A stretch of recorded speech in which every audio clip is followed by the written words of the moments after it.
पारसी समाज इन सबसे गुजारिश करता हूं कि इस भयानक व्यवस्था को आप समझिए। नुकसान आपका बहुत है। मुसलमान तो है वैसे भी 15-16% जो होगा, लेकिन इसके व्यवसाय कौन से है? ये व्यवसाय को तुम छू नहीं सकते या ये व्यवसाय कोई छीन नहीं सकता। जैसे पंचर की दुकान है, आप थोड़ी छीन पाओगे। मुसलमानों को कितना भी मारा जाएगा फिर भी आपकी गाड़ी पंचर होगी तो दुरुस्त करने वाला तो मुसलमान ही, आप जाओगे तो उसी के पास, तो उसको रोजी रोटी मिलनी है। रिपेयरिंग का सेक्टर जो है ये कोई छीन नहीं सकता उससे। वेल्डिंग का सेक्टर है ये कोई छीन नहीं सकता उससे। मोटर रिवाइंडिंग का सेक्टर है ये कोई छीन नहीं सकता उससे, क्योंकि इतना बड़ा 130 करोड़ का देश, इसमें मोटरें तो खराब होगी, इसमें इंजन तो खराब होगा, इसमें इलेक्ट्रिसिटी तो फ्यूज होगी, इसमें तो वायर जलेगा, इसमें तो फ्रिज खराब होगा, इसमें तो वॉशिंग मशीन खराब होगी, इसमें तो आपका मिक्सर खराब होगा, मोटरसाइकिल आपकी खराब होगी, आपका ट्रैक्टर खराब होगा, आपको चिकन खाने का मूड होगा, आपको सस्ती बिरयानी खाने का मूड होगा, आपको सस्ते कपड़े लेने का मूड होगा, आपको बढ़िया कारागिरी अपने घर में करने का मूड होगा, है ना, आपको पीओपी करनी होगी, आपको टाइल्स बिठाने होंगे, आपको दरवाजे बिठाने होंगे।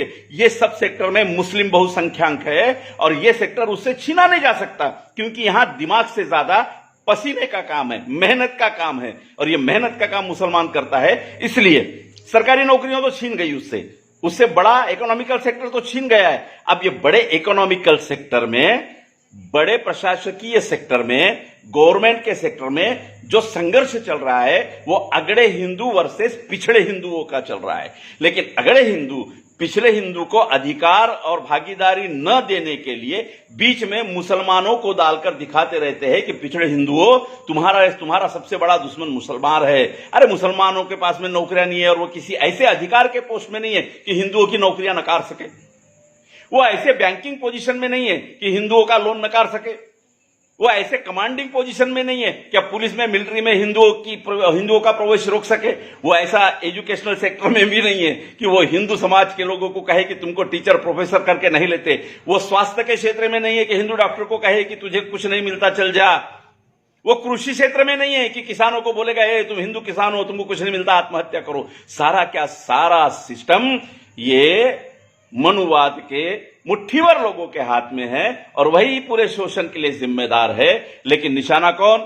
मुसलमान। तो मुसलमान का ज्यादा नुकसान नहीं है, नुकसान मेरे हिंदू भाई का है।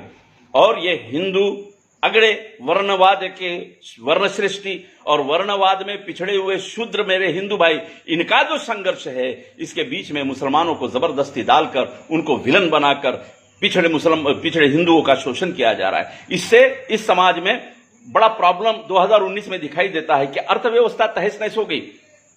यह अर्थव्यवस्था तहस नहस होने की वजह भी यही संघर्ष है। यह संघर्ष से ग्रामीण क्षेत्र का रोलिंग रुक जाता है। मॉब लिंचिंग से केवल एक आदमी की मौत नहीं होती है, वो पूरा एरिया दहशत में आता है। बैल बाजार खत्म हो गए, बैल बाजार ठप हो गए। ये बैल बाजार केवल मुसलमानों के नहीं थे, कुनबी और किसानों की अर्थव्यवस्था इस बैल बाजार पे चलती थी। आज पूरे साल में गोवंश जो खेती के काम का नहीं होता है उसका 30 से 35% निकालना पड़ता है मार्केट में। ये 30 से 35% जो मेरे किसान भाई है, हिंदू भाई, उनका वो गोवंश है जो खेती के काम का नहीं है, उसे बेचकर ही वो नए खेती के उपयोग में आने वाले जानवरों को खरीदता है। लेकिन वो पूरा क्या पूरा मार्केट ठप पड़ा है। जो चमड़ा 700-800 रुपए में जाता था आज 20 रुपए में भी कोई नहीं लेता है। आज कुर्बानी के बाद में मुसलमानों ने पूरे चमड़े दफना दिए, लेकिन मरा कौन? मुसलमान नहीं मरा मेरा माजगी भाई जो सस्ते चप्पल बनाता था, मेरा चमार भाई, मेरा मोची भाई मरा। ये सारे हिंदू फोल्ड में आते हैं। तो समझ लीजिए इस देश में मुसलमानों पर अगर मुट्ठी भर मनुवादी हिंदुत्ववादी हमले करते हैं और आप इसको नहीं समझते हो और आप भी मुसलमानों को दुश्मन की नजर से देखते हो या उनको बचाने के लिए नहीं आते हो, आप मॉब लिंचिंग में और मुसलमानों पे होने वाले हमलों के बीच अगर मुख्य दर्शक बने रहते हैं तो आप ये समझ लीजिए कि भारतीय संविधान में जो हक और अधिकार की बात तमाम पिछड़ों के लिए की गई है उसका भुगतान सबसे ज्यादा मेरा हिंदू भाई भुगतेगा। मुसलमान तो भुगतेगा, वो भुगत रहा है। पिछले 73 साल में अगर आप देखें तो जेलों में सड़ा, 73 साल में आप देखोगे तो दंगों में मरा, 73 साल में आप देखोगे तो शक की बुनियाद पे 10-10, 15-15 साल जेलों में गवाए, शक की बुनियाद पे आप देखोगे तो कहीं नौकरी में नहीं है, कहीं बैंक में लोन नहीं मिलते। मरा नहीं, जिंदा है। क्यों? कि वो पसीना बहाना जानता है, वो मेहनत करना जानता है। और जिस बिजनेस सेक्टर में ये है, अरे भंगार की दुकानों से उठे उसे क्या हटा पाओगे? तुम लगाना चाहते हो भंगार की दुकान, लगाइए। तुम गली गली घूमकर ब्रेड बेचना चाहते हो, बेचिए। तुम गली गली घूमकर रद्दी जमा करना चाहते हो, कीजिए। तुम रिक्शा खींचना चाहते हो, खींचिए।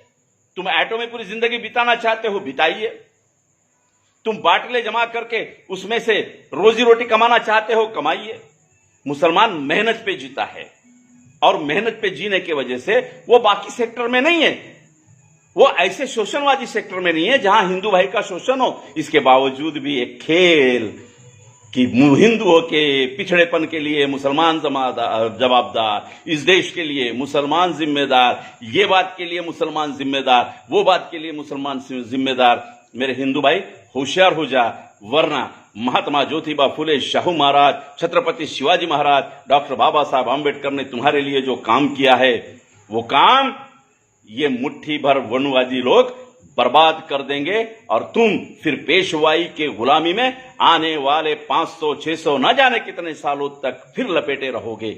इसलिए सावधान हो जाइए। धन्यवाद।